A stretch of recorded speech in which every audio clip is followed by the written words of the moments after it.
Hey guys, welcome back. This is section 8.2 on the physical characteristics of Saturn.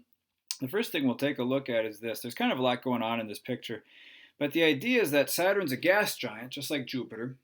It's got, this is hard for us to understand. As you go plummeting through Saturn's atmosphere deeper and deeper and deeper, the pressure and the temperature and the density all increase to levels you and I simply can't understand. Probably the best way we would have to appreciate this is to go deeper and deeper and deeper underwater. So if you've ever gone scuba diving, for example, you may have had an experience kind of like this, but pretty soon the pressures just become absolutely crushing, right? And as a result of that, we end up with something called a layer in here of metallic hydrogen. I don't even know if metallic hydrogen has ever been made in a laboratory on Earth before. It requires hundreds of thousands, maybe even a couple of million atmospheres of pressure. And so it's a very unique kind of material, at least unique on Earth. The core of the planet is very, very small. This is different than the core of the Earth, which is actually pretty big. But this core is estimated to be around the size of the Earth, or roughly the size of the Earth. That's pretty small if you consider that it would take 9.5 Earths or so to go across the diameter of Saturn.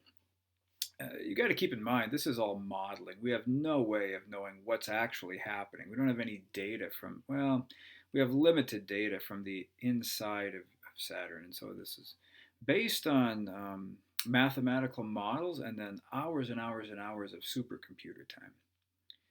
The atmosphere is mostly hydrogen. There isn't as much helium as astronomers would expect, certainly not as much as we find on Jupiter. And there are some theories as to why that is that are kind of interesting. They involve things like helium rain and neon oceans and things that are hard for us to understand. What's particularly interesting about this is that the gravity at the surface of Saturn's cloud tops is almost the same as the gravity on Earth. There's sort of two things going on here. One is that Saturn is many times more massive than Earth, about 100 times more massive than Earth, which means if you had Saturn on one side of a scale, you'd have to stack up about 100 Earths on the other side of the scale to make it balance, which would make you believe that Saturn would have significantly more gravity. But it doesn't because Saturn is much, much larger than Earth.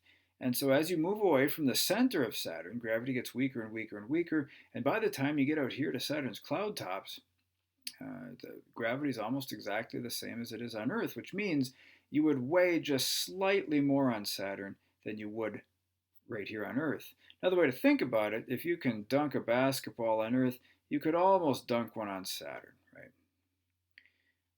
What else can we say here? This gives you a sense of scale. I'm going to move on to the next slide where we talk about, where we talk about Saturn being oblate, which means wider at the equator this way than at the poles this way.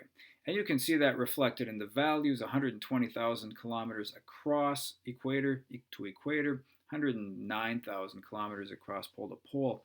Why? Well, it's like this because it's spinning. We don't really see this much on rocky planets, but the gas and ice giants have, well, they're mostly gas and ice, right? In fact, it's not even fair to call them ice. They're mostly gas. And so they can change their shape more easily. And spinning very quickly causes them to be wider at the equator than at the poles. One way to think about this is that if you were to stand up here on a scale, let's say weighed 100 pounds, if you were to then move over here and stand on the scale, because you're further away from Saturn's center by this much, you'd only weigh 75 pounds. I'm trying to think if there's anything else we can say. This distance right here, plus this distance over here, is about the width of Earth, right? And so in human terms, it's a pretty significant difference.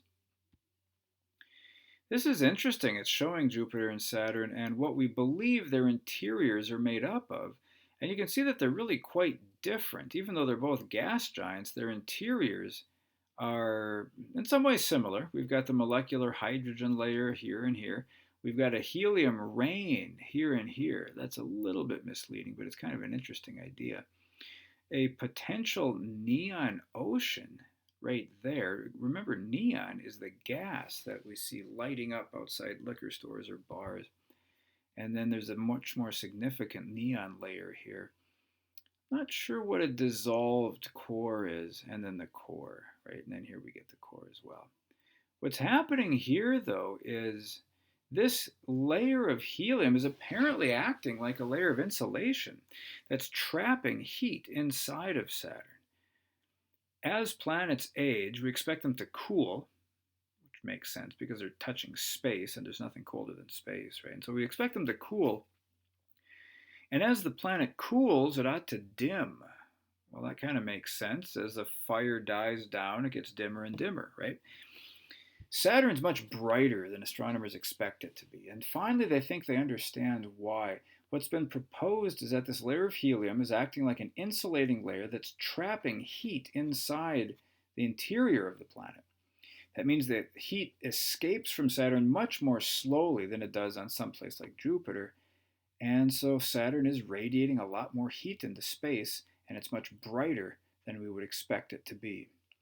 On Earth, we radiate just slightly less heat into space than we absorb. That's why the planet's heating up slowly but surely.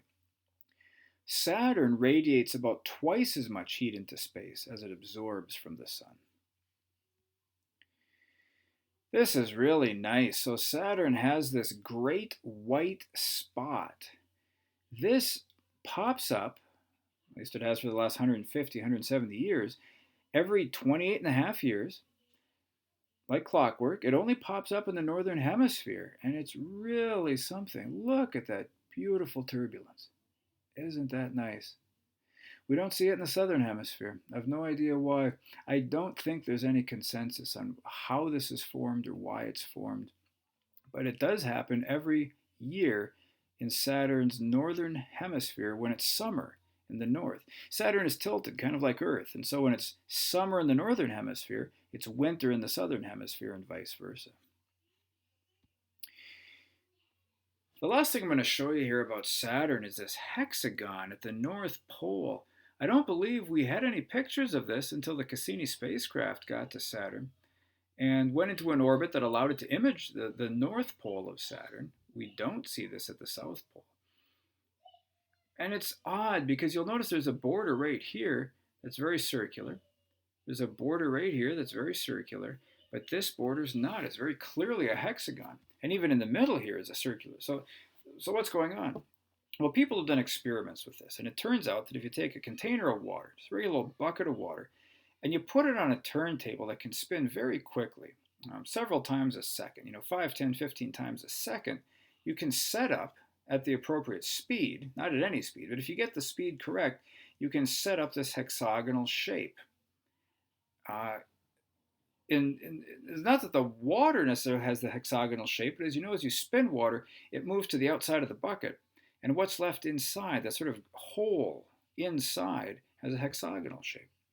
We also see this in hurricanes sometimes on Earth. If you have a satellite image from the top down, you can see a hexagonal shape in the eye of the hurricane. This is something called a standing wave, and standing waves pop up all over nature.